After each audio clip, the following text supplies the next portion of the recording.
Hi, welcome to this presentation of the Needs Assessment of High Point Public Library Programming.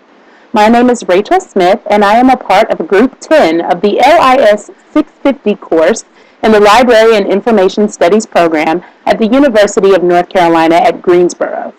My group conducted the Programming Needs Assessment chronicled in the following presentation. I hope you enjoy.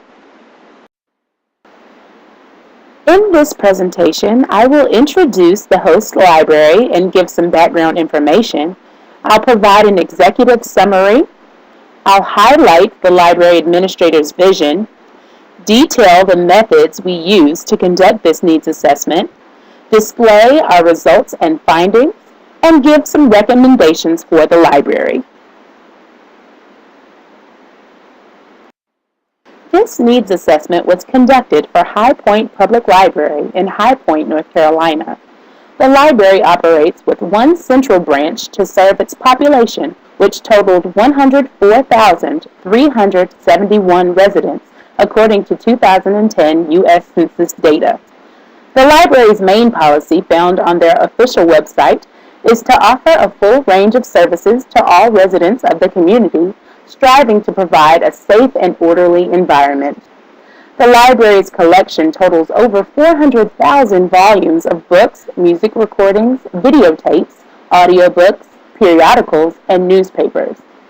Two of the most alluring aspects of the library are its Heritage Research Center, which features a wealth of genealogical and historical information about High Point and its residents, and the Children's Department, which features interesting books, puzzles, story kits, and games, inviting furniture and atmosphere, and supplies a high number of programs annually for the library. This library is open a total of 58 hours per week, if uninterrupted by federal holidays or inclement weather. We found that the internal customers, i.e. staff members, who were interviewed and surveyed, detailed issues with regards to scheduling conflicts, content and appealing to all ages, and cost associated with supplies for programs, as well as budget for inviting big-ticket authors and speakers. We also found that the external customers, or library patrons, detailed issues with regards to variety of programs, not enough use of social media sites to publicize events, a need for more multicultural and multilingual programs, and varying times for programs.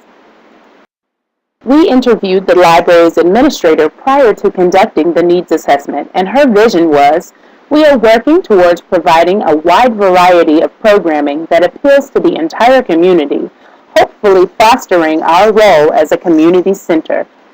We want our programs to offer entertainment, encourage interaction with others, provide valuable information, and generally improve the quality of life for those who attend, and overall enhance the livability of our community. We plan to use many community partners to achieve this goal, such as the United Arts Council, the health community, GTCC, the business community, and other city departments. The methods used in the performance of this needs assessment were as follows. An employee focus group of high-level employees who oversee library programming, a general employee survey which was distributed via email and the employee online bulletin board, and a patron survey which was handed out on occasion at the library, as well as made available online as well as on paper at the library's circulation desk. The next several slides highlight the major results we found upon aggregation of the data from this needs assessment. We found that patrons are generally quite satisfied with the programs they are able to attend. We found that patrons are aware of programs put forth by the library, and furthermore, that most patrons find out about programs via posters displayed in the library. We found that patrons are moderately satisfied with the current variety of library programs.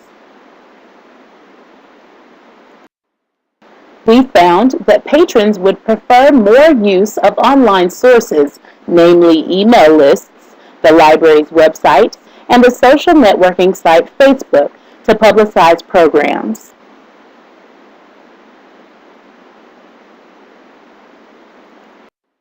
We found that patrons would like to see more programs being held in the evening hours, with a particularly noteworthy consensus in favor of programs held between the hours of 6 p.m. and 8 p.m. We also found that most of the patrons surveyed are in favor of the library spending more money in order to bring in special programs and big-ticket authors and speakers. Finally, patrons suggested that the library add more movie programs, more special guest speakers, and more programs highlighting prominent and successful authors. Group 10's recommendations for High Point Public Library are to offer more program options for those who have free time after work and on the weekends, to primarily use social media websites and online sources to publicize programs, and to continue to collaborate with local businesses as well as nonprofit organizations with regards to library programming. This concludes Group 10's presentation. We wish to acknowledge the administrators and staff members at High Point Public Library for allowing us to enter their library and conduct this programming needs assessment. We would also like to thank the courteous patrons of the library for cooperating with our endeavors and helping us ensure that their voices are being heard with regards to programming. Finally, we would like to acknowledge the instructor, Dr. Anthony Chow, for providing a well-outlined scholastic approach to community involvement. Thank you very much for taking the time to watch this presentation.